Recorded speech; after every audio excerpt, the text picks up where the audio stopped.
Okay, so hello class, welcome to the recorded presentation of our non-fermenting gram-negative bacilli. So this is different from your Enterobacterialis order and also your non-enterics because these organisms normally, all of the things that, or all of the organisms that fall under this guys are considered to be oxidative organisms. The reason why they are called as oxidative organisms because they will normally require oxygen for them to be able to utilize the carbohydrates that are present on a media. Okay, like for example, okay, if they want to utilize glucose, lactose, okay, they will be needing the exposure to an oxygen. Okay, so with the presence of oxygen, then there will be an acid production. But even though they are non-fermenters, guys, always remember that since these are gram-negative organisms, then they still have the capability to grow on your McConkey agar. Meaning that there will be a growth, but the only difference is that there will be no fermentation.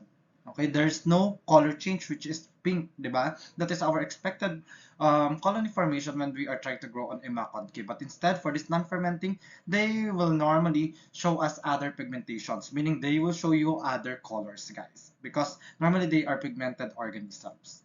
Okay, now we can classify your organisms based on their reaction on the oxidase testing. There are some organisms that are oxidase positive most of the times, no? Kadamihan ng mga non-fermenters, they are oxidase positive. But we have two organisms, important organisms that are oxidase negative, and that is your Acinetobacter and then the Stenotrophomonas. Okay, always remember these two are normally common in the laboratory when we are trying to test your patient sample. Okay, and how can we differentiate them? Okay, we are normally utilizing your oxidase testing. Again, Acinetobacter and Stenotrophomonas are negative organisms. So under this discussion, we have here the following objectives in which we have to identify or discuss the different general characteristics of your non-fermentative bacteria. Okay, next one, differentiate each organism that is included in this group according to their morphology, their culture, their growth, and also their biochemical results. Okay, also, we have to explain what is the significance of each organisms based on what are the infections that are associated with these organisms. Okay, and for the general characteristics, what are the similarities for these organisms? We will start with that. And we have here, guys, this slide now showing us if what are these similarities between your non-fermenters or non-fermenting gram-negative bacilli. So number one to that, as I have said kanina, they have the capability to grow on your McConkey. That's why they are positive. But normally, they have colorless colonies. Sir, sabi po kanina, they have pigments. Yes, they have pigments, but if you will remove the pigments, guys, they will normally show you a colorless colony. Okay, next one, they fail to acidify our OF media. When you say OF media, you are talking about oxidative fermentative media, guys. Okay, so why do they normally fail to acidify the OF media? It's because when you add your mineral oil, there will be no acid production, meaning that there will be no yellow color, guys. Okay, so yun po. So specifically, the tube which have the mineral oil is the one who will not show you a reaction. Also, they fail to acidify our TSI agar. So it means to say that your reaction normally is that you will have K over K. Bakit they fail to acidify the TSI agar? It's because, then again, as I've said kanina, these are non-fermenters. So they will not utilize the carbohydrate or they will not use the carbohydrate, guys. Okay, kaya K over K sila. When we say K over K, normally you will have you will have a red color of your TSI or the triple sugar iron agar. Also, we have here, okay, the oxidase testing. As I have said kanina, most of them are oxidase positive except normally to two organisms, which is your Acinetobacter and also your Stenotrophomonas. Okay, these are also considered to be opportunistic pathogens that are not usually found as indigenous microflora of the human body, meaning that they are normally present in the environment, they are not present in our body, and once you have acquired the organism, guys, there's a big chance that you will have an infection. But there are some exemptions for this one because there are some organisms as well that are considered to be non-fermenters that are present on our pharynx and also on our skin, okay, but in low concentration only. Okay, and once they go to the other parts of our body, then they will give us an infection. Also, they are considered to be strictly aerobic organism, meaning that they will require oxygen for their growth, guys. Kaya nga sabi ko kanina, di ba, para magamit na yung mga carbohydrates, they will be utilizing the oxygen that is present in the environment, guys. That's why they are considered to be obligate aerobe or strictly aerobic organisms. And on the right side of your screen, by the way, na next ko kasi, so you will be able to see there, guys, on the previous slide, guys, no, the different odors and colors of your organism when we try to grow them, guys. So I want you to remember those because there are instances in which um, they are normally being asked, okay, on the board exam and also on our exam for the finals, okay? So next we have here, guys, the growth of your organism on the Macon agar. As you can see there, guys, okay, you have here, guys, okay, the growth of those that are considered to be lactose fermenters. Okay, these two. Because you will be able to see, okay, pink colonies. The only difference between the two, again, is that this one, okay, the one in the middle part, this is considered to be a mucoid colony.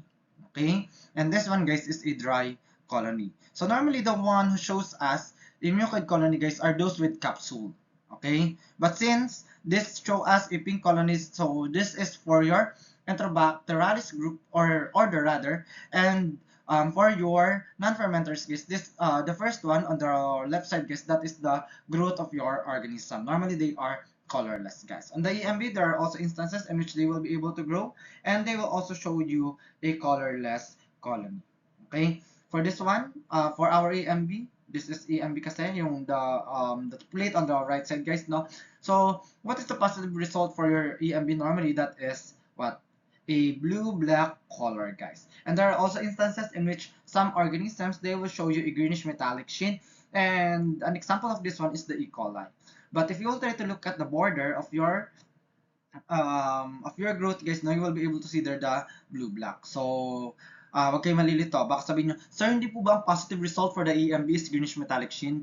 That is only in rare cases, specifically if you are dealing with your certain strains of your E. coli. But normally, the positive result for our EMB, guys, is having a blue-black color, guys. Okay, and the negative result when there is a growth is your, or the negative result for the lactose fermentation is a colorless colony, guys. Okay, and next one we also have here, guys, your OF media. Specifically, we have the what you call as your Eulefson OF basal medium, guys. And as I have said kanina, we have two tubes here. We have the one that have that have the presence of mineral oil, and then the other one, guys, is directly exposed to your oxygen. Okay, so as you can see here, guys, you have three tubes, okay, with mineral oil, and they are different to one another with regards to their reaction. How can I say that they are different from one another? It's because you also have to check the other tube, guys. On this one, on the first, okay, on the first two tubes, guys, no, you have the acid production because of the yellow color. So when there is the yellow color on both tubes, guys, you call this, guys, as your fermenters. Okay, fermenters. So the one, okay, on this right side of the screen, guys, now you will be able to see that you have there the Enterobacterialis order or the Enterobacteriaceae, and also you have, guys, your non-enteric organisms, the Vibrio, Aeromonas, Fleishmonas, and then the Chromobacterium. On the middle tubes, guys, okay, these two, okay, you will be able to see that they have a different reaction. The one with the mineral oil don't have any changes on its tube, guys, while the other one, the one that is exposed to the air, there is an acid production. So we call this, guys, as your oxidative organisms. And again, the focus of this discussion for today, guys, is your non-fermenters. So we have here your Acinetobacter, your Stenotrophomonas, the Burkholderia, and then the Pseudomonas, guys. Okay, so the one that is exposed to oxygen is the one that have a reaction and acid production. So we call this, guys, as your oxidative organisms or the non-fermenters. And we also have, guys, on the third group of your tube, guys, now you will be able to see that even though there is an exposure to air, guys, now there is no change on your media. There's no acid production. So we call these organisms as your saccharolytic or the non-saccharolytic organisms, meaning that they will not normally really have a reaction to your carbohydrates even though there is the presence of oxygen, guys. And we have here your alkaligenes, your oligalia, and then the Moraxella, guys. Okay, so again, for today, we will focus on the non-fermenters, and there is, on the latter part of our discussion also, we will talk about the asaccharolitic organisms, guys. So normally we have here as well, guys, now your reaction to the TSI triple sugar ion or the Kia or the Kingler iron agar, guys. As I've said kanina, your non-fermenters will normally show you a K over K reaction, while the the fermenters, your Enterobacterales order, they will show you guys the tube number 2 to tube number 5, guys. Okay, in which there is an acid production. Also, we have, guys, the oxidase testing, okay, or the microdase testing, guys, in which what we are trying to look at here, guys, is the reaction of the organism once we have added your reagent, guys. So, what is our positive result? You must have a dark purple or a purple blue color, guys. That is the positive result. And normally, we have here your Pseudomonas and then the Burkholderia, which is the positive, and also some miscellaneous bacteria. But the negative normally is your Acinetobacter and then the Stenotropomonas, guys. In which, when you say negative, guys, you will not have a color production. So you have a colorless, okay, which is this one. So this one, this is your negative, and then this one, this is your positive, guys. Now let's go to the clinically significant organisms or species under the non-fermenters. So we have the following. We have your Pseudomonas aeruginosa. We also have your Acinetobacter. We also have your Stenotropomonas. And then lastly, we have your Burkholderia species. So starting with your Pseudomonas aeruginosa, again, normally they will show us a reaction on the OF media in which on the tube without mineral oil there is an acid production. On the oxidase testing, it will show you a deep purple color, guys. Okay? Now, so we have here, guys, your clinical significance for the Pseudomonas aeruginosa, in which among all of the non-fermenters, guys, this is normally the most commonly isolated organism, guys. Meaning that there's approximately 75%, okay, of chances that when you are trying to grow the organism, guys, no, and it is considered to be a non-fermenter, it is your Pseudomonas aeruginosa. And because of this one, guys, no, there's a big chance, okay, that this since this is the most common, no, there's a big chance that this will be the leading cause of healthcare associated respiratory tract infections, specifically if our patients or the room of our patients are utilizing a humidifier. Because normally, your Pseudomonas aeruginosa, guys, they love a moist environment. That's why you have to make sure that you are cleaning your humidifiers. Okay, even though you are in the hospital or if you are not in the hospital, guys. For example, kung nasa bahay lang kayo and you are utilizing a humidifier, make sure that you are cleaning that on a daily basis, guys. Okay, because there's a big chance that there will be the presence of Pseudomonas aeruginosa. And to give you an idea as well, guys, no, the Pseudomonas, guys, this is normally present in the environment. Kaya nga sabi ko kanina sa mga moist environment siya. Okay, they love moist environment. And also, other examples for this in the area where we will be able to see your Pseudomonas, guys, is the what? Is the hot tubs. Also sa mga pools, okay? O kung sometimes sa tap water nga. That's why it is important that we will chlorinate your drinking water, guys, so that we will be able to eliminate the Pseudomonas aeruginosa. And if you will also read some books, guys, no, sabi doon, there are also instances in which on the inner parts of your shoes, there's a big chance as well that you will encounter, guys, the Pseudomonas aeruginosa. Okay, so you have to also clean your shoes as much as possible, no? Pwede siguro monthly basis, linisin yung mga shoes ninyo. Okay? Kasi baka mamaya, pawisin yung paa mo, tapos hindi mo nilinis yung shoes mo, tapos nagulat ka na lang, biglang meron ka ng necrosis sa iyong paa. Kasi normally nagkakaroon ng necrosis kapag meron Pseudomonas infection. Okay? Nagkakaroon tayo ng gangrene formation. So, now, if you'll acquire the organism, guys, no, there are different infections and diseases that you may encounter. Number one to that, guys, no, the most common, guys, is you will have the ecthyma gangrenosum, guys. Okay, the ecthyma gangrenosum. In which, when you say ecthyma gangrenosum, you will have necrosis of your tissue, guys. Mangingitim yung mga tissue ninyo, nabubulok sila. Okay?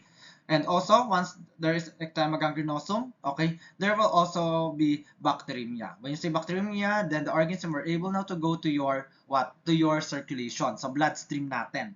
And because of that, guys, now it will infect other parts of the body, and it will lead, guys, no, to your what? To your pulmonary disease. Okay, it will also have a big chance that it will cause UTI. For example, there's also instances in which they will go to your central nervous system, guys. So you have to make sure that you will treat this immediately. But on the other hand, guys, no, yung Pseudomonas aeruginosa infection is also hard to eliminate, guys. That's why you have to really make sure that you are following the drugs that or you are taking the drugs that doctors are giving you.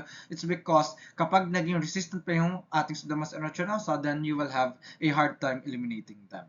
Now, another important information related to your Pseudomonas aeruginosa is that this is a common organism on patients with cystic fibrosis. Okay, yung mga patients natin na mayroong cystic fibrosis, this is cystic fibrosis.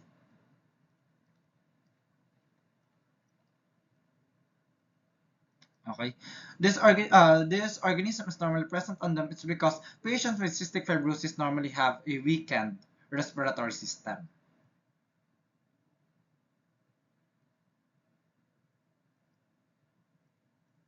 That's why normally yung mga patients natin na mayroong cystic fibrosis, guys, they should not be exposed to other patients. Okay, specifically if these patients are also suffering from cystic fibrosis. And I am not sure if you are familiar with a movie in which there are two lovers, okay, na nagkakilala sila sa hospital, and then pareho silang may cystic fibrosis, pareho rin silang namatay.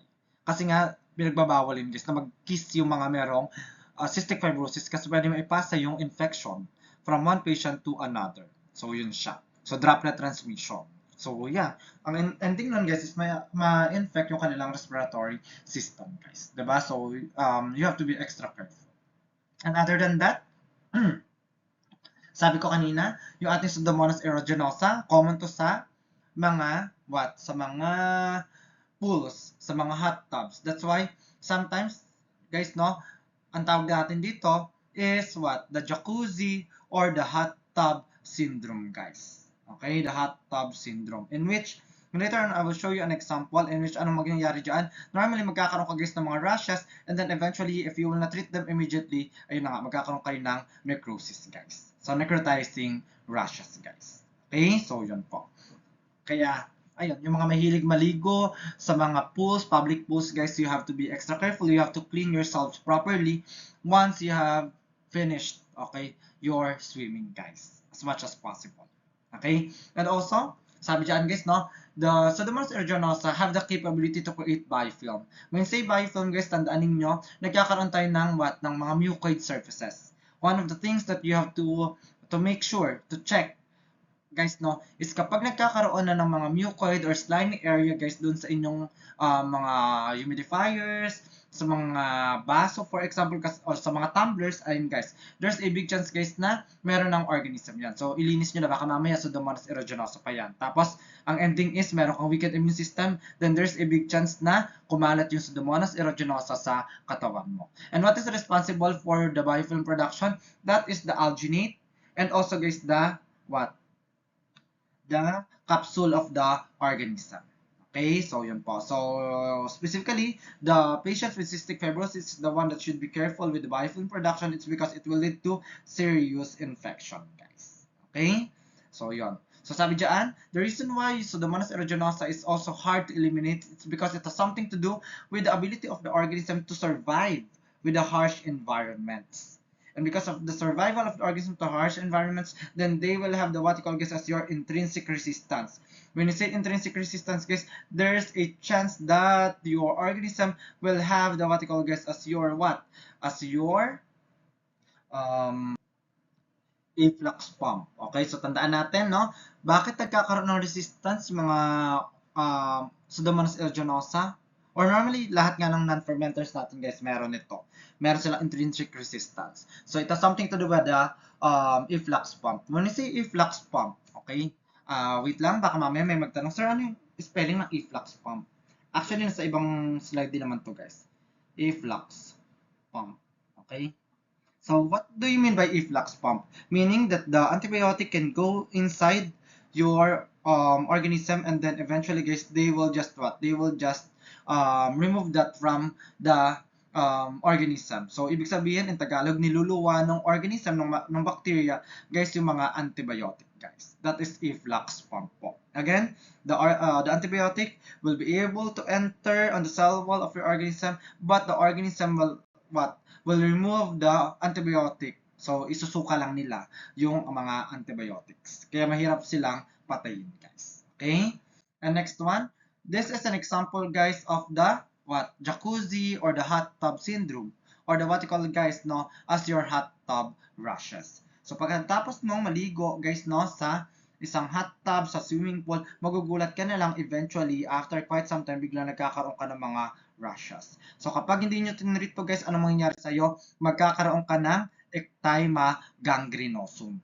So ang ending, mabubulok yung affected area kung nasaan yung mga rashes, guys. Okay, so you have to be extra careful. Kaya nga sabi ko kanina, maligo ng mabuti. Hindi yung sasabi mo, tinatamad ako maligo sa bahay na lang. Ang ending yan, guys, magkakaroon kayo ng accumulation na sa katawan ninyo, and then baka mamaya mahirapan ka pang tanggalin si Pseudomonas, kaya ayun, magkakaroon ka ng ecthyma gangrenosum. So iwasan na lang, no? Nagkakaroon ka ngayon ng mga necrotic lesions or necrotic rashes, guys. Okay, specifically, sabi dyan, on the thoracic region, okay, dito sa dibdib banda, and also on the extremities, pwedeng sa kamay, pwedeng sa paa, guys. Okay?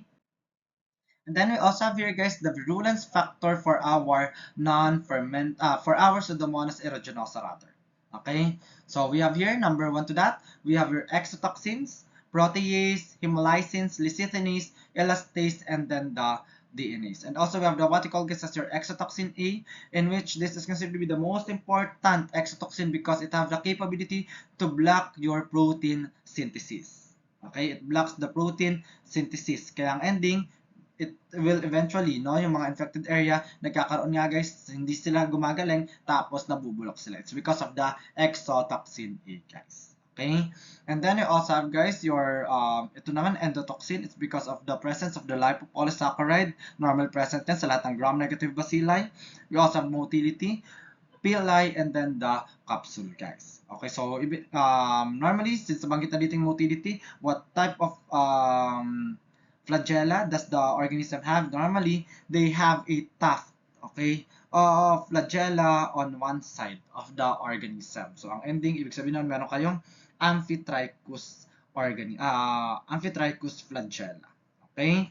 And then, we also have, guys, the presence of alginate. Again, the alginate, guys, is responsible for the mucoid, okay, appearance of your organism. Kaya kayo nagkakaroon ng, ng biofilm formation.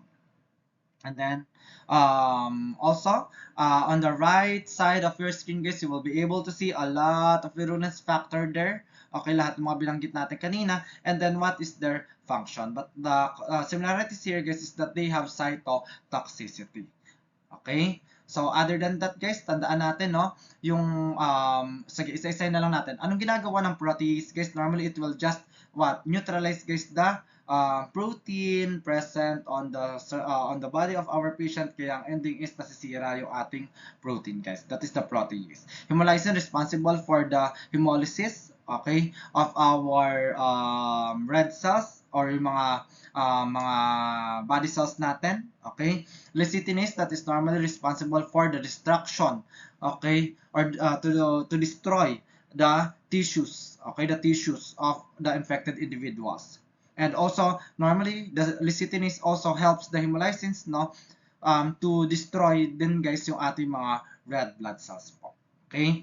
And we also have here, guys, the elastase. So, normally, the elastase, guys, this is normally present on non-mucoid strains of your Pseudomonas aeruginosa. And somewhat this is similar to your lecithinase, in which it will also help, guys, in the destruction or the damage of your tissue, guys. Normally, when there is the presence of lecithinase and elastase, there will be an extensive tissue damage, guys. Okay? So, yun po.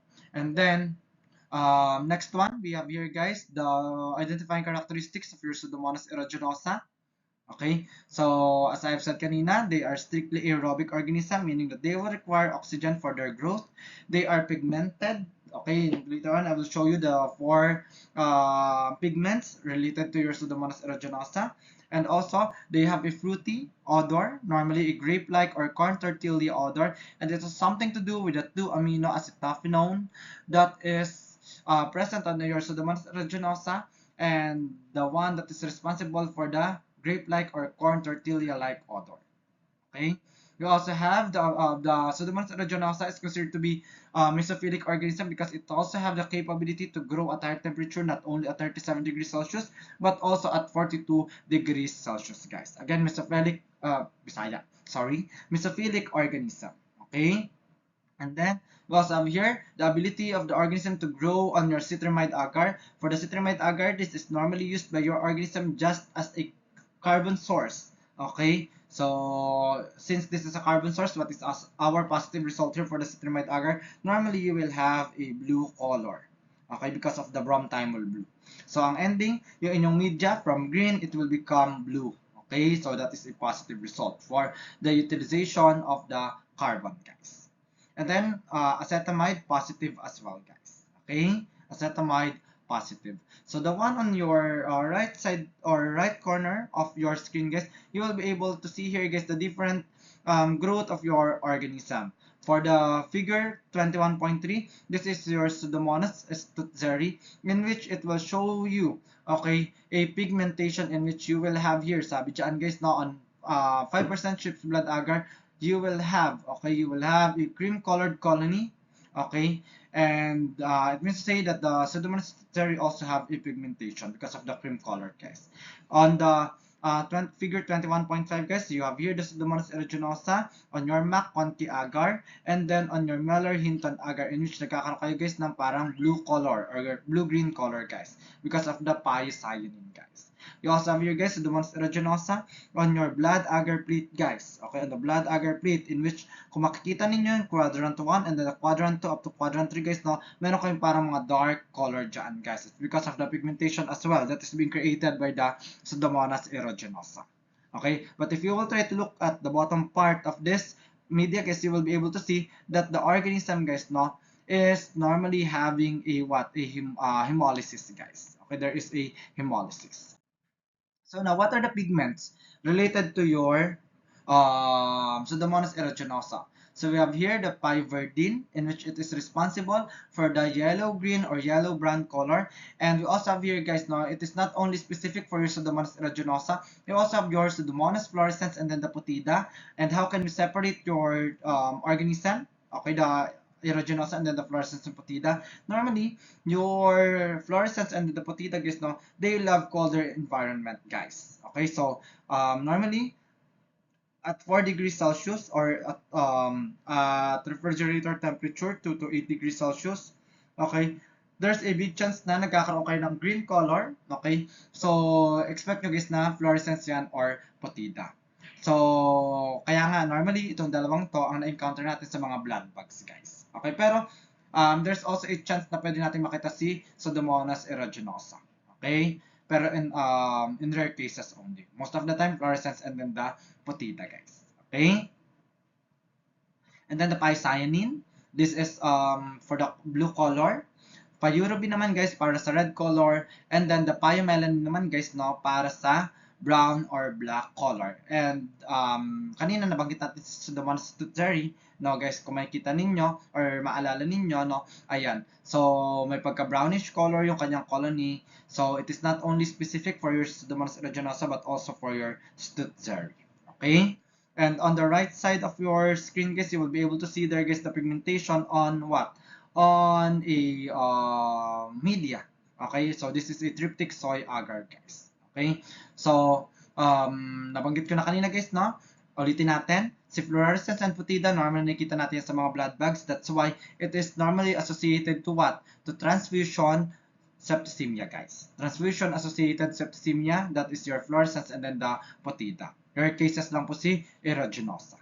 Okay? So, how can we separate naman your fluorescence and the Putida, guys? You could utilize, guys, the gelatin hydrolysis, in which, okay, the one that will become positive, guys, okay, for the gelatin hydrolysis is your Pseudomonas fluorescens, guys. While the Pseudomonas Putida, negative naman po siya. When you say gelatin hydrolysis, normally you will expose the organism on your media, containing a gelatin, and then we will try to look for a hydrolysis, so magkakaroon kayo ng liquefaction here, guys. No? Sino magkakaroon ng parang fluid, and that is your fluorescence. While the putida again is negative, guys.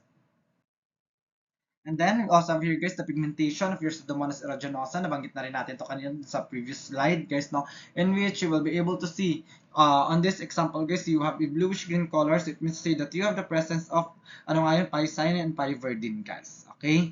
And also, at the bottom part, sabi ko kanina, hemolytic yung ating organism na Pseudomonas aeruginosa. So, what type of hemolysis does it show us? It is a what? It is a beta hemolysis. When you say beta hemolysis, ano ang ibig sabihin nito ulit?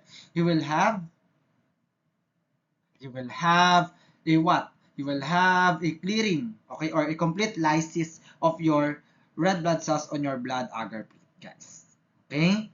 So, yun po. And the next one, you also have here, guys, the pigmentation on your Muller-Hinton agar, guys. The Muller-Hinton agar, normally, this is used, okay, if you want to undergo antibiotic testing, guys. AST, antimicrobial susceptibility testing, guys. And as you can see, guys, na nagkakaroon kayo ng bluish-green color. Sometimes there are instances pwede rin tayo makita ng red color, okay? And also, ayan, may pagka-brown din, guys. Okay, so it depends kasi kung anong present na pigment doon sa ating strain ng Pseudomonas aeruginosa. Okay? How about which agar is considered to be an enhancer of the pigmentation of your Pseudomonas aeruginosa? We have the what you call, guys, as your Seller's medium. Okay? So, sulat ko muna, Seller's medium. The Seller's medium, guys, okay, medium normally enhance, okay, it enhance pigmentation. Okay, it enhance pigmentation. Okay, so if you want to emphasize, okay, the pigment of your Pseudomonas aeruginosa, you have to utilize the Seller's medium, guys. Okay? So, yun po. And also, we have the what you call, guys, as your citramide agar, nabanggit natin kanina, di ba? Na kung saan, guys, no, anong nangyayari doon, guys? We will try to look at, okay, the organism if there will be, okay, a change in color on your, what? On your media, guys. Okay? So, yeah, citramide agar can also enhance your pigment production. Okay, specifically, the pyoverdine and then the pyocyanin. Kaya magkakaroon kayo ng bluish-green color pa din, guys. Okay? And then we have here the table representing the biochemical test and also the physiological characteristics of your Pseudomonas species, guys. So we have different organisms here, different species. Okay? And what I want to emphasize here on this table, guys, is the growth on the 42 degrees Celsius, which one has the capability to reduce your nitrate, which one have the capability to liquefy your gelatin, okay?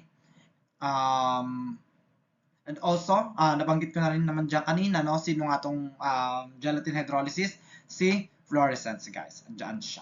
Okay? But other than that, we also have your Stutzeri. Positive din po yan. So, negative pala yan, guys. Sorry. That is for the gas from nitrate, guys. Okay, so negative is Pseudomonas Stutzeri. Okay, again, ang positive dito is si fluorescence, Montelli, and also your Veroni. Pero itong Montelli at saka Veroni, guys, no, mga hindi sila ganun ka-significant, guys. Pero there are instances, if you will go to other countries, ayan, significant sila. Okay? And then, yeah. So again ha, ano mga tatandaan dyan? Growth at 42 degrees Celsius, nitrate reduction, guys. Okay? Gelatin liquefaction or gelatin hydrolysis. And kung titignan nyo naman si arginine, okay, the hydrolase, guys, no, at saka si lysine decarboxylase, normally, ayan, not sila negative for lysine, pero sa arginine, guys, no, ang may chance na mag-negative, guys, is your alkalogenous and also, guys, no, your what? Your Stutzeri, guys. Variable sila pareho. Okay? So, yun po. And then, pagdating naman, guys, sa glucose oxidation, guys, ang negative dyan, guys, no, meaning, sino hindi magkakaroon ng acid production, guys, okay? That is your Pseudomonas alkalogenous din, guys. Okay? Normally, sa alkalogenous, guys, negative yan sa lahat ng test, guys. Okay? So, yun po. Tapos si pseudo-alkalogenous, guys, no, ayan, variable siya. 9% lang, guys, na pwedeng mag-positive siya, guys. Okay? So, yun. And the next one, how will we treat your Pseudomonas aeruginosa, guys? Sabi ko kanina, mahirap siya i-treat because of the intrinsic resistance due to a flux pump, guys, no? So normally for your Pseudomonas aeruginosa, kapag ikaw ay nasa early stage pa lang, guys, no, you could utilize aminoglycosides, okay, or penicillin, guys, okay, or and also cephalosporin, guys. Specifically for the cephalosporin, guys, kasi meron tayong different generation dito, dapat guys ang gamitin niyo is the third at saka fourth generation. Kasi yung first at saka second, guys, normally resistant na dyan si Pseudomonas, guys. Kaya third at saka fourth generation yung gagamitin ninyo. Nandito na rin naman yan, ceftazidime and also the cefepime, guys. Okay? And also si fluoroquinolones, guys. Pero kapag ikaw, guys, ano sa latter stage stage of infection, no, severe na inyong infection, guys, ang kailangan mong gamitin dito, guys, is what? Combination therapy na po. When you say combination therapy, you will utilize multiple antibiotics na, guys. That's why, as much as possible, kapag nakita mo or suspect the infection related to your Pseudomonas, guys, dapat po, immediately, tinitreat na po natin sila. Kasi, kapag combination therapy, guys, no, there's a big chance, guys, na, ayun na nga, mahirapan tayong i-treat siya, kasi nagiging resistant na siya. Okay? So, yun lang naman. And then, we will also talk about the different species of your Pseudomonas, the one that are not common, but we could also, what do you call this? We could also isolate in the laboratory. Like for example, we have here the Pseudomonas fluorescens and then the Pseudomonas putida. Okay, so sabi dyan, they are very low in virulence, but normally or rarely causing clinical disease. The disease related to this one for the putida, guys, no, that is what? That is catheter-related sepsis on patients with cancer, guys. For your fluorescence naman po, okay, Pseudomonas fluorescens, normally, this is asymptomatic for our patients, but this will normally seen on blood culture bottles po. Okay? And sabi guys, no, your Pseudomonas fluorescens is normally related to Pseudobacteremia. When you say Pseudobacteremia, guys, false. Okay? False bacteremia, guys. Okay? And both organisms, nabanggit ko na din kanina, they love colder temperature, 4 degrees Celsius. Okay? And they are related to transfusion associated septicemia. Okay? So, yun po. And then, how can we separate your Pseudomonas aeruginosa from these two organisms? They don't have the capability to grow at 42 degrees Celsius, guys. Okay, they don't have the capability to grow at 42 degrees Celsius kasi nga colder temperature ang gusto nila, guys. Again, for the gelatin hydrolysis, okay, this will help us in differentiating your putida and then the fluorescence. The one that is positive, that is your fluorescence, guys. Okay, the one that is positive is your fluorescence. For the treatment, guys, normally aminoglycosides lang din yan. Okay? And also polymyxin and then the piperacillin, guys. Mga type ng penicillin yan, guys. For your Pseudomonas tutzeri, guys, what's important here is that they will show you, okay, a light yellow or brown pigment colony, guys, and other than that, they will show you a wrinkled and leathery appearance for the colony, just like what we can see on the right side of your screen, guys. Okay? So, nagkakaroon kayo ng wrinkled, as you can see, and leathery appearance, guys. Okay? Hindi ganun ka-distinct yung kanyang mga colony, guys. Okay? Kasi dikit-dikit po sila masyado. Okay? And for the testing for your study, guys, okay, you could utilize the ADH testing or the arginine dehydrolysis. Negative po yan normally. And then for the starch hydrolysis naman, guys, positive po siya, guys. For your study, guys, it is somewhat similar to your Pseudomonas aeruginosa because this can be seen on patients with cystic fibrosis and it will lead, guys, not to your pneumonia, guys. Okay, to your pneumonia. But other than that, we have other disorders related to this one, like for example, endocarditis, also post-surgical wound infections, septic arthritis, and also conjunctivitis, and also UTI, guys. For the treatment, guys, it's still the same. Aminoglycosides is our ideal, okay? But the SXT, kanina kay fluorescence at saka kay putida, guys, no? Resistant sila sa SXT, pero dito, guys, no, pwede natin gamitin kay Stutzeri, guys. Okay? Tapos, yung first generation at saka second generation cephalosporin, guys, naman is what? They are normally what? They are normally resistant, guys. Okay, they are normally resistant po. And then we also have, guys, your Pseudomonas mendocina, guys, in which, okay, this is also present in the environment and normally considered to be a contaminant, guys. Okay, so normally considered to be contaminant because this is present in the environment, specifically in the soil and also water, guys. So for the testing guys, normally you should utilize the arginine dehydrogenase testing, and they are normally positive. Okay, they are normally positive. We also have your alkaligenase and then the pseudo-alkaligenase. Okay, alkaligenase and then the pseudo-alkaligenase, in which nabanggit ko rin kanina na normally negative sila sa lahat guys ng testing guys, no? So normally mga contaminants lang din to guys. Okay, and yeah, they don't give a really important infection to us humans, guys. Okay, so next one, we have your Pseudomonas luteola and also your Orisi habitans, guys, in which this is normally seen on patients who are suffering from chronic ambulatory peritoneal dialysis, guys. Okay, so sila yung mga nagsasuffer normally sa infection nito, guys. Okay, related to this one. So, sabi dyan, okay, they have also been implicated in patients with peritonitis. Okay, and also patients can suffer from meningitis, guys. Okay, although they are cause rare infection to us, okay, they are not normally giving as infection, but once they enter our body, there's a big chance no, na magkaroon ka guys ng meningitis. Okay? So, sabi dyan, both of these pseudomonads are gram-negative, non-fermentative, oxidase-negative bacilli. So, kanina, nabanggit natin si Pseudomonas aeruginosa, positive siya for oxidase, but for your Pseudomonas luteola and Orisi habitans, guys, no, negative po sila for oxidase testing, guys. Okay, negative po sila for oxidase testing. Okay, and for the ONPG testing guys, no, and also squalene hydrolysis testing guys, normally your organism can be differentiated using these two tests, guys. Okay, so sabi dyan, your Orisi habitans, okay, is normally positive, where your luteola guys is negative, guys, for both of the ONPG and then the squalene hydrolysis, guys. And if you will try to look at on the right side guys, no, makikita nyo dito that your Pseudomonas Orisi habitans guys, no, will show you a wrinkled colony with yellow color, guys. Okay, with yellow color after 48 hours of incubation po. So that's it for the Pseudomonas aeruginosa. So if you have questions or clarification related to Pseudomonas aeruginosa, feel free to message me, guys. And now we will go to your Acinetobacter species, guys. So let's start with the clinical significance for your Acinetobacter species. So normally, your Acinetobacter, guys, is also present in a wide variety of environment. Like for example, just like your Pseudomonas aeruginosa, it also loves moist environment. That's why this is the infection related to this organism is normally associated with ventilators, humidifiers, catheters, infection. And other than that, okay, after your Pseudomonas aeruginosa, this is considered to be the second most commonly isolated non-fermenter.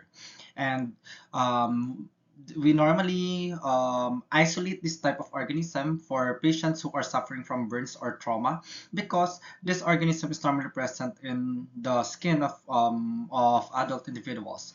Other than that, it's stated there that there's around 7% individuals who have the presence of the organism on their pharynx as well. So the reason for this is because your Acinetobacter species is somewhat under the family of Moraxellaceae. If you still remember our discussion about the gram-negative cocci, we have said that the Moraxella is normally present on the upper respiratory tract, so on the nasopharynx. That's why, since Acinetobacter is under that family, so they are also seen on the pharynx, guys. Okay, so other than in moist environment, this organism is also present in the soil, water, and sometimes in foodstuffs. Specifically, if the individuals who's preparing the foods are not cleaning themselves, meaning that they are not taking a bath. Okay, so that's why sometimes you may encounter the organism, and then they will be able to enter into our body. And what are the infections related to this one is we have what we call as your UTI. We also have your ventilator-associated pneumonia. We also have endocarditis, meningitis, and cellulitis. So it has the tendency to go to the different parts of our body. That's why this is considered to be an opportunistic organism. And just like your Pseudomonas, okay, there's also a chance that the organism will have the ability to resist a lot of antibiotics. On the right side of the screen, guys, you will be able to see there the epidemiology of the different organisms, meaning that where do we normally see these organisms, what is their habitat or the reservoir, and how do we normally encounter them, or what is the mode of transmission. On the lower right corner of your screen, you will be able to see the risk factors on how you will normally have the infection related to the Acinetobacter species.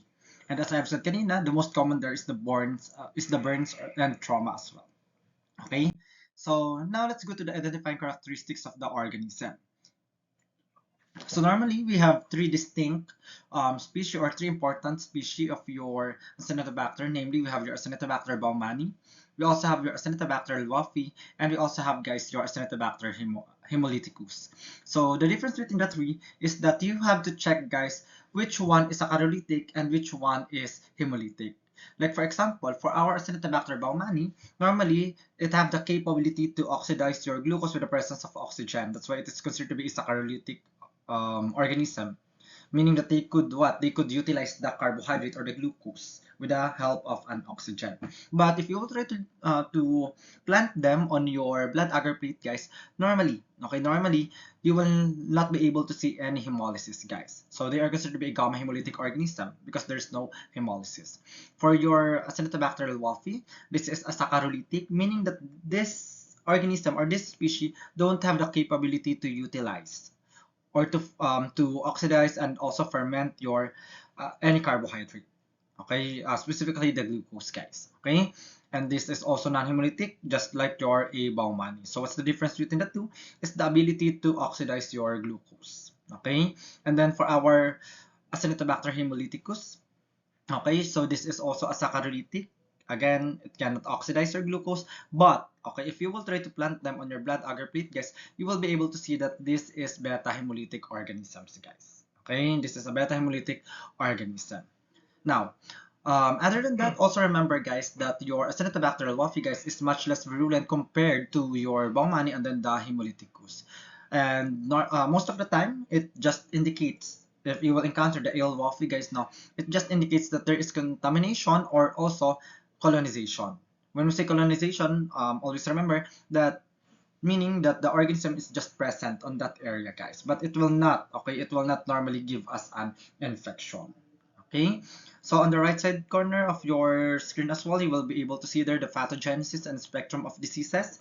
If what are the disorders or what are the diseases and infections that are related to your organism, guys. Okay, so it states there that your Acinetobacter species, normally the virulence is unknown, but the diseases and infections related is that they are often colonizers. Okay, they are often colonizers, and as you can see there, also this is nosocomial, meaning that you can acquire this in the hospital. Kaya nga sabi natin kanina, second most common among all of the non-fermenters, and it will normally infect, okay, or it will normally inhabit, okay, different parts of our body, just like your genitourinary tract, the respiratory tract, the wounds, the soft tissues, and also it may cause bacteremia. That's why it could go to the different parts of our body, guys. Okay, because it accumulated in our circulation or in our blood, Okay, and next we have here, guys, the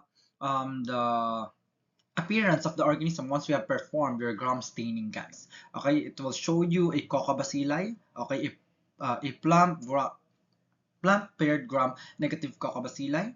Okay, and in some books it states there that the Acinetobacter sometimes will give you a false positive result for gram staining, and it has something to do with the ability of the organism to resist, okay, decolorization. That's why you have to be extra careful and you have to make sure that your decolorizer is really new whenever you are performing the gram staining, guys. Other than that, you will also be able to see the organism oxidation when you have utilized the Makonki agar. Instead of showing you a colorless colony, it will show you a purplish, okay, color or purplish hue for your colonies, guys.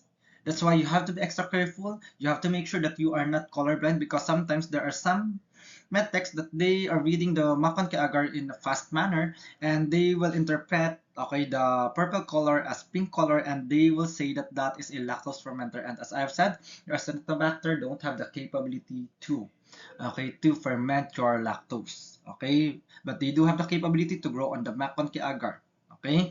And there are also some instances in which if you will utilize your EMB or the eosin methylene blue, the organism or the colony of the Acinetobacter baumannii will give you a blue-gray color or cornflower blue color at the center of the colony, guys. And again, they are catalase positive and oxidase negative. And we have here, guys, the colonial appearance and characteristics of the different organisms that we are talking about today. Like, for example, you will be able to see there the Stenotrophomonas multifilia, BA that stands for blood agar, and then the MAC, of course, is for your Makon kay agar. So always remember that all of the organisms normally is non-lactose fermenter, but they do have the capability to grow on the Makon kay agar because it will enhance the growth of gram-negative bacilli, inhibiting your gram-positive. And then yeah. So next one we have here the approach to identification of your Acinetobacter baumannii and also the Stenotrophomonas multifilia. And what's the similarities here, guys, is that we now have automation. Okay, just like for example, we could utilize the MALDI-TOF mass spectrophotometry, and this will help us in accurately identifying the organism because we are now targeting, okay, or we are now performing in much more advanced testing, guys. Okay, instead of performing the biochemical testing, and sometimes it depends on how good the medics are. And also we could attack now, guys, no, or we could also test for the presence of the nucleic acid. So you will target now, guys, the gene of the organism. That's why it is much more accurate, guys. Okay, so on the right side corner of your screen as well, guys, you will be able to see the different tests that you could utilize for any organism. And what's important there, guys, is which one is motile. So your Stenotrophomonas multifilia is motile. Your Acinetobacter, they are normally non-motile. Your Pseudomonas, guys, now they are normally motile as well. Okay, the Burkholderia is motile, so it means to say that your Acinetobacter is the only one that is non-motile, guys. So they don't have a flagella. That's why they will not be able to move. Okay? For the oxidase testing, okay, although nabanggit na din naman natin to kanina, okay, for the oxidase testing, the positive here normally is your Burkholderia, okay, and then the Pseudomonas aeruginosa. The other species of Pseudomonas here, the Letiola and then the Oriaceae habitants, guys, as I have said kanina, these are normally negative as well, just like your Stenotrophomonas and then the Acinetobacter. And for the maltose, okay, for the maltose oxidation, okay, you have a positive result on your Stenotrophomonas, Pseudomonas, as well, no, specifically the species of Oriaceae habitants, and then the Letiola. For your saccharolytic Acinetobacter, okay, meaning that you are talking about your Luofi and then the Hemolyticus, they are normally variable. It depends, okay. So yeah, that's how we normally classify them. Okay, and again, how will you separate your Acinetobacter baumannii with your saccharolytic Acinetobacter? You could also utilize the glucose oxidation. Okay, normally positive po si saccharolytic. Kaya nga sabi natin kanina, no, siya lang yung naiiba, which is your baumannii, guys. Now let's go to your next organism, which is the Stenotrophomonas. There's only one significant species here. We have the Stenotrophomonas multifilia, and the reason why the species is named as multifilia is because this organism normally loves maltose. So when there's the presence of carbohydrate maltose, then there will be a reaction, weak, not weak but strong reaction with the maltose, guys. Kaya siya tinawag na maltophilia, maltose loving, maltophilia. Okay, so for this organism, guys, okay, so where do you normally encounter this, guys, is that on the hospital, third most common here, this one. And yeah, it also loves moist environment, so you will encounter this in the water and also the sewage. And there are some instances in which this Stenotrophomonas multifila will be encountered as well on your contact lens solution. So you have to make sure that your contact lens solution, guys, is always closed. And if they are not new, meaning luma na sila, you have to change them as much as possible. Kasi baka mamaya magkaroon tayo ng Stenotrophomonas multifila. Now, what are the infections related to this organism? We have your endocarditis, and this is also common, guys, no, for IV infections, like for example intravenous drug abuse or heart surgery. And we also have there the wound infections, ecthyma gangrenosum, just like your Pseudomonas aeruginosa, meningitis, and also UTI, but in rare cases only. So it states there that multiphilia is rarely associated with lower respiratory tract infections, although it has been isolated from 6.4 to 10.2% of patients with cystic fibrosis. So it means to say that, okay, that if you don't have the cystic fibrosis, then there's a big chance that it will only inhabit your upper respiratory tract and it will not go to the lower respiratory tract. But if you have the cystic fibrosis, then there's a lower chance, okay, around 10% only, that they will go to your lower respiratory tract, guys. And once they go to the lower respiratory tract, then it will lead to pneumonia, guys. Okay, it will lead to pneumonia. So yeah, you have to be extra careful, okay? And then we have here the identify characteristics of your Stenotrophomonas multifila. So oxidase negative, we also have their catalase and DNase positive. By the way, the DNase is a determining test for your Stenotrophomonas multifila. Among all of the organisms, the DNase testing is only for Stenotrophomonas multifila under this discussion, okay? You also have the escalene and the gelatin hydrolysis, which is positive, just like catalase and DNase. So the 2, 3, and 4, okay, normally they are all positive. The only negative, guys, is your oxidase testing.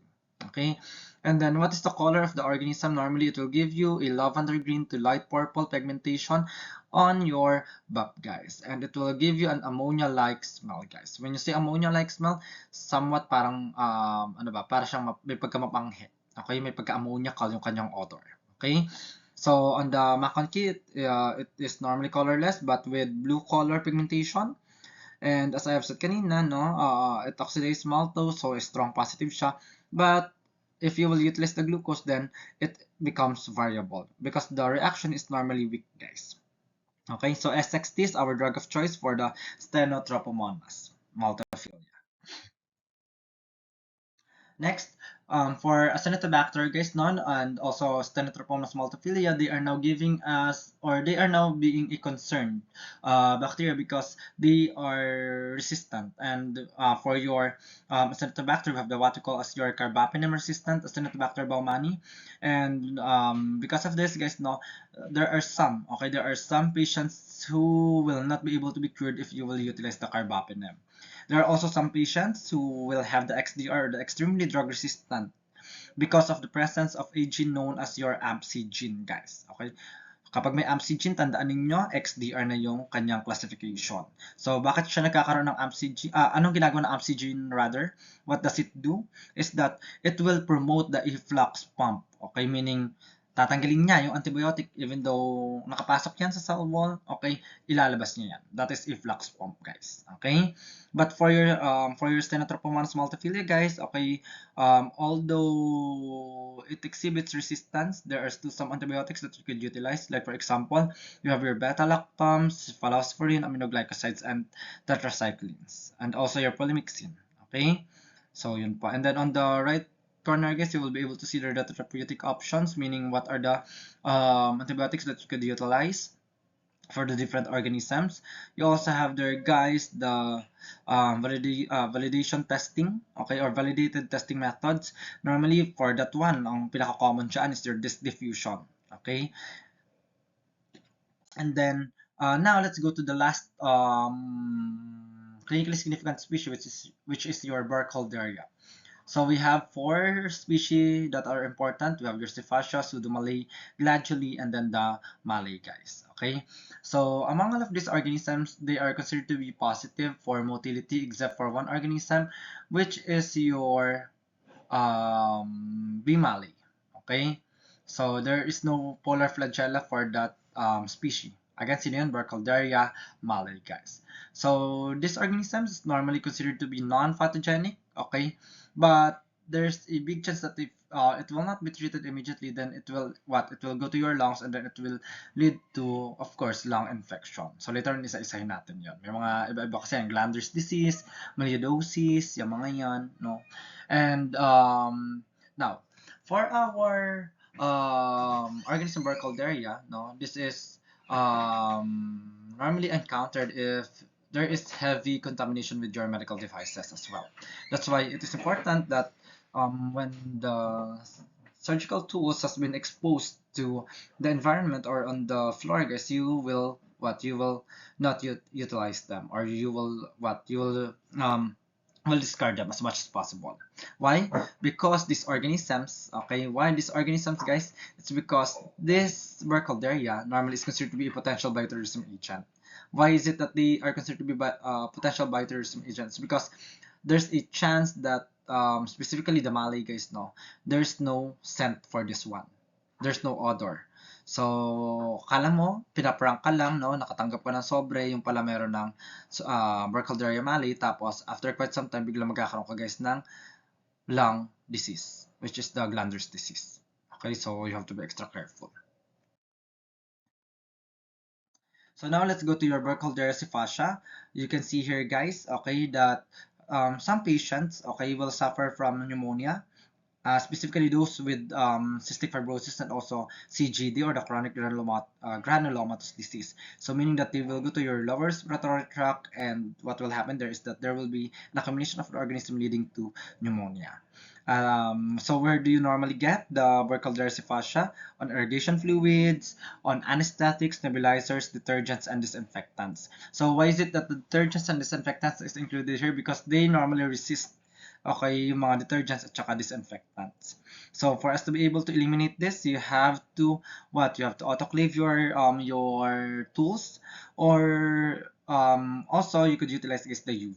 Okay, and then in some cases, it will lead to onion bulb rot in plants. Mas ibig sabihin nun, guys, there will be a rotting on the what do you call this? Um, and there will be rotting of the plant itself, guys, specifically the stem, for example. Okay, but for the onion, ayan, syempre, since they are directly exposed to the soil, guys, so yeah, the entire onion, guys, will be affected. Also in humans, there will be foot rot, okay, meaning na nagkakaroon ka ng necrosis rather, on your foot, guys. That's why you have to make sure na kapag lumalabas kayo ng bahay nyo, okay, for example, dapat lagi kayong naka-chanelas. Okay? So, ganun siya. So, that may protection, in short. And then, we have here, guys, the identifying characteristics of the organism. So, as I've said kanina, no, Burkholderia fascia is non-lactose fermenter, but there's a big chance that if you will read your what do you call this, your plate after 72 hours, there's a big chance that there will be a pink color, and it will lead to false identification of the organism. That's why, as much as possible, we read your plates within 24 to 48 hours. Okay? Kasi kapag nagkaroon ng dark pink yan, or red color, baka mamaya mabasa pa yan, guys, as lactose positive. Okay? On the blood agar plate, normally, guys, no, they have a dirt-like odor or an earthy odor. Okay? Parang malapit ka sa nature. Ganun siya. Okay? And then they will also show you a yellow or green pigment, just like what you can see, guys, on the right corner of the screen, specifically this one. Okay? This one. Okay? Ito. Okay, this one. Now, makakita tayo dyan ng yellow or green pigment, guys. Okay? And then, they are normally ONPG positive, and we have different selective media for your Burkholderia fascia. We have the BCSA, that stands for Burkholderia fascia selective agar. We also have the PC, or the Pseudomonas fascia agar. By the way, the reason why this is called the Pseudomonas fascia agar is because before, guys, no, the Burkholderia fascia falls under the Pseudomonas species. But it have been changed. It states the mas kamukha nila yung mga Burkholderia, kaya ginawa siyang Burkholderia fascia. Okay, we also have the OFPBL, Okay, so that is your oxidative, fermentative base, polymyxin, beta-citrazine, lactose agar, guys. Okay? So, yun po. Yung nakikita nyo guys sa left side ng ating picture, that is the OFPBL, guys. The positive result there is you will be able to see a green to yellow color, guys, because of the acid production, guys. Okay? Of your what? Of your lactose. And then, next one, we have your Burkholderia pseudomallei. Okay, so this is the causative agent of your melioidosis. So melioidosis, guys, is a chronic, okay, infection of our lungs because it gives us an aggressive granulomatous pulmonary disease. And how does the organism normally enter our body? It could either be via ingestion, meaning kinain mo sila, inhale mo sila, or there is direct inoculation on your skin, meaning nasugat ka, natusok ka, tapos wala kang ginawa. Okay, and what will happen there, guys, for the melioidosis is you will have metastatic abscess. Okay, and it will look like this one, guys. Okay, so for the skin infection, it will start with having a rashes, it will have a blackening of the area, and then it will eventually go to your lungs, leading to an abscess formation. Okay, and then we also have the identifying characteristics in which it will give us a bipolar staining or safety pin appearance upon the addition of the gram stain, guys, no, and it resembles your Yersinia. Okay? So, you have to be extra careful. Baka mamaya, no? Yersinia pala yan, hindi pala Burkholderia pseudomallei and vice versa. Okay? So, it will look like this one, guys. Okay, you have there your gram staining, and as you can see, there is space, okay, or a hollow space on the center of your organism. Kaya siya tinawag, guys, na ano nga? Safety pin appearance.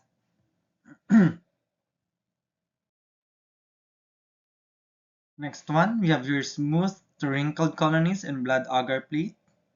Okay, wrinkled and deep pink in ashdown media. By the way, guys, for the ashdown media, guys, now this is our selective media for your Burkholderia pseudomallei. And what will you expect to see is the deep pink color.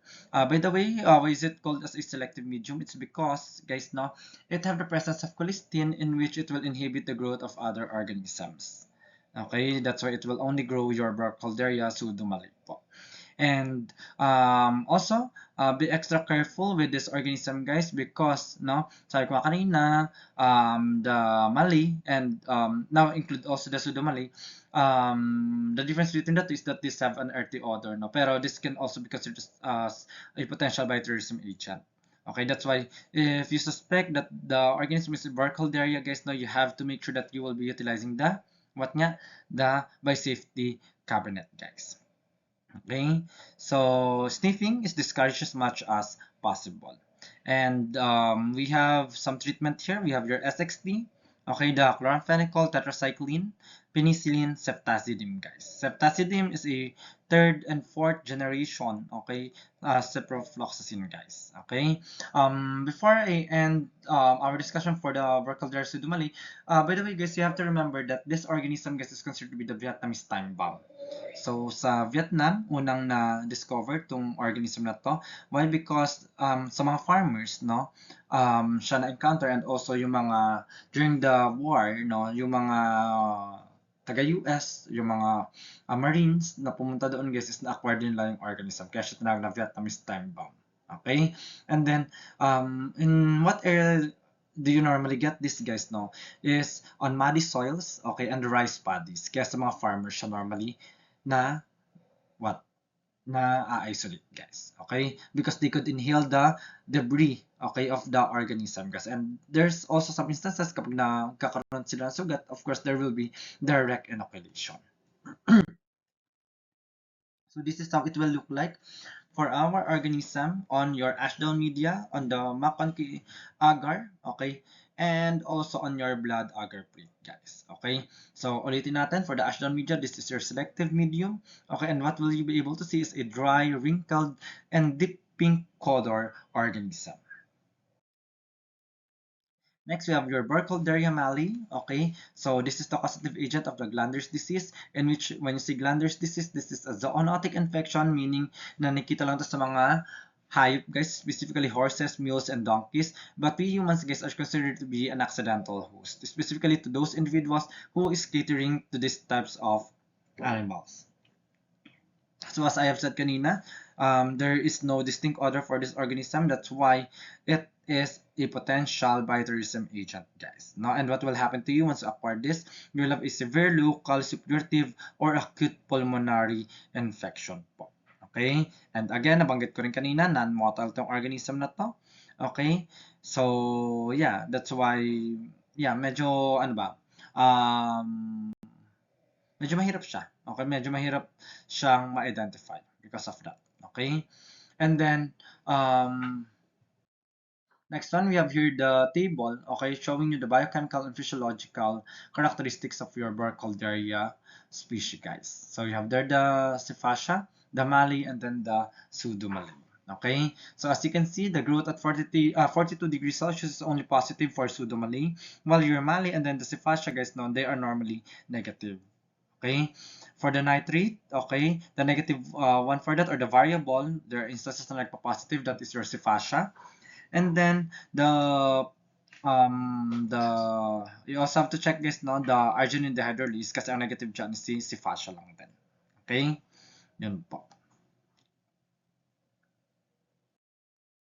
So that's it for your clinically significant species of the non-fermenting organisms, gram-negative bacilli.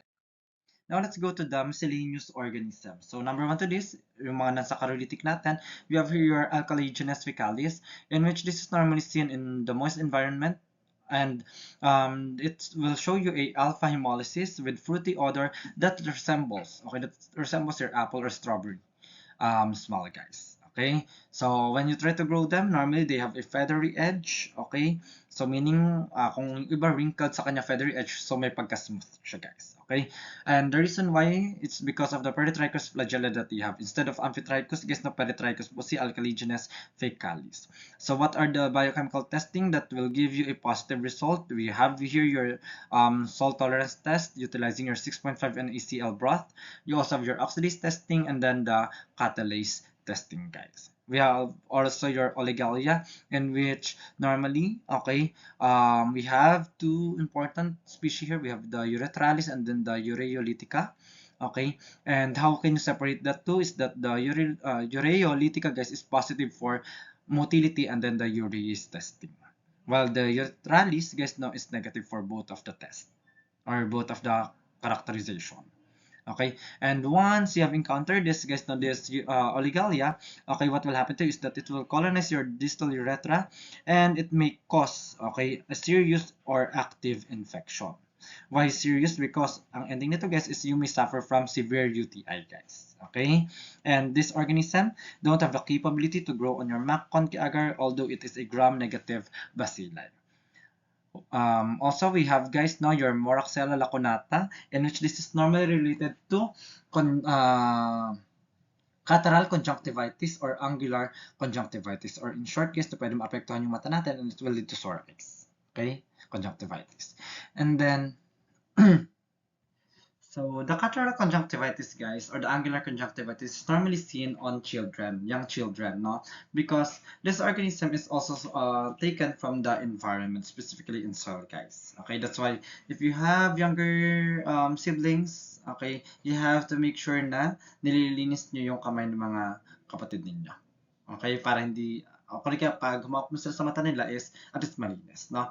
And just like your Oligalia, it don't have the capability to grow on your McConkey. But if you will try to utilize your blood agar platelets, no, what you will be able to observe with your Moraxella lacunata is that it gives us a pitting of the agar. When say pitting of the agar, the organism is trying to eat the agar. That's why it will give us some holes, or parang may mga butas-butas yung ating yung ating agar, guys. Okay?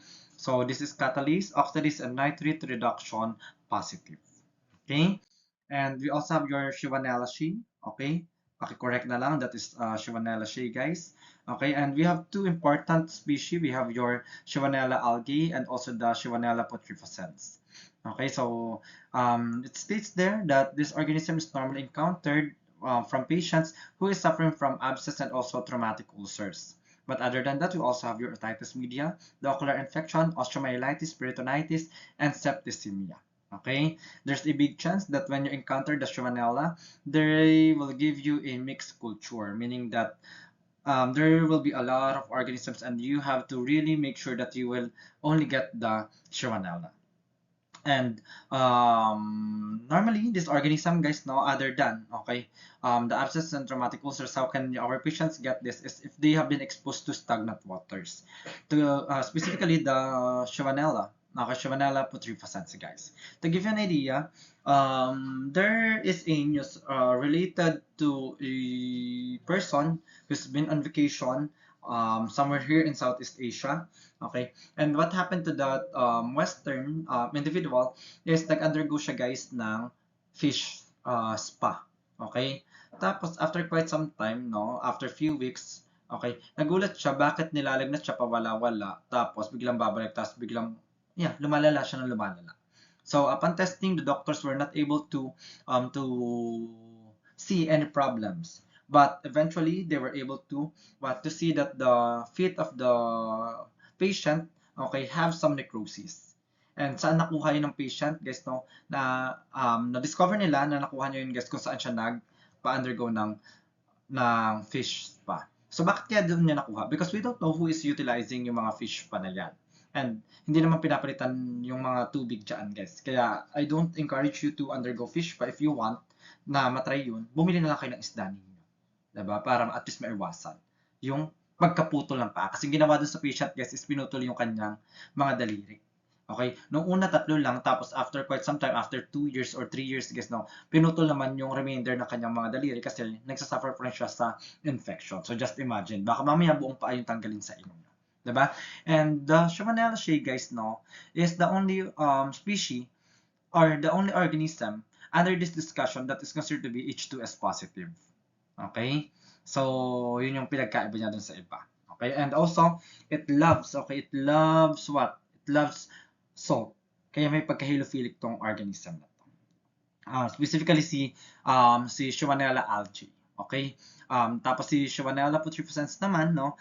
Non-halophilic naman po siya. So, it don't love, okay, yung ating salt concentration. So, ano pang pinagkaiba nila? Sa Saccharolitic yung putrescens. Si algae naman, guys, is asaccharolitic.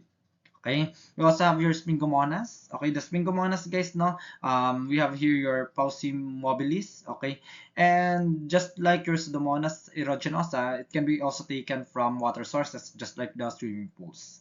And some supplies, okay, that also have liquids, guys. Okay? So, what will happen to you, okay, if you will encounter these organisms, you may suffer from septicemia, meningitis, leg ulcers, emphysema, and also you may have brain abscesses. So it have the capability to go to your central nervous system, no, and specifically it will now travel from the central nervous system, okay, going to your brain, guys, and magkakaroon ka ng mga parang pass doon sa iyong brain po. Okay? And eventually, kapag hindi na-treat yan, pwedeng mamatay yung patient po natin. Okay? So, just like your Shwanella, okay, your Spingomonas, guys, is also H2S positive. Specifically, the species of Parapauci mobilis, guys. Okay? So, yun po. And we have here the table representing the different pathogenesis and spectrum of diseases for every organism. We also have their colonial morphology and characteristics. So you have to take note of this one because it might, okay, it might be given during our exam. Okay, so check nyo yan isa-isa. And then we also have here, guys, your what? Key biochemical and physiologic characteristics. Okay, so para to guys sa mga miscellaneous bacteria. What's important there, guys, is the Shwanella. Okay? So, yun po. Because lumabas yan, guys, sa board exam na before. I forget lang the exact year. Okay? Pero parang mga 2018 or 2019 ata yun. Now, let's go to the laboratory diagnosis. As I have said kanina, your non-fermenting organisms, guys, normally they will give you K over K. Okay? Meaning that there is no, acidification. Or they were not able to acidify your carbohydrates, guys. Okay? For our acetamide utilization, guys, this is positive for your Pseudomonas aeruginosa, giving you a blue color because of the indicator, which is the brown thymol blue. Again, source of carbon yan. Okay, acetamide. And then for the growth at 42 degrees Celsius, this is positive for your Pseudomonas aeruginosa and then Stenotrophomonas multifila. While your fluorescent Putida gestno, it will have a growth at 35 to 37 degrees Celsius and also on lower temperature, but at 42 degrees Celsius, it will not grow, guys. So how can you say that there is a growth? You just have to look for turbidity. Okay, when there's turbidity, there is growth, guys. And then we have here, guys, the table representing the summary of the things related to biochemical testing of your different organism, guys. So you have to memorize this. All of these are important. Okay, so yun po. And that's the end of our recorded presentation. If you have questions, feel free to message me, guys. Okay, thank you and see you. Okay.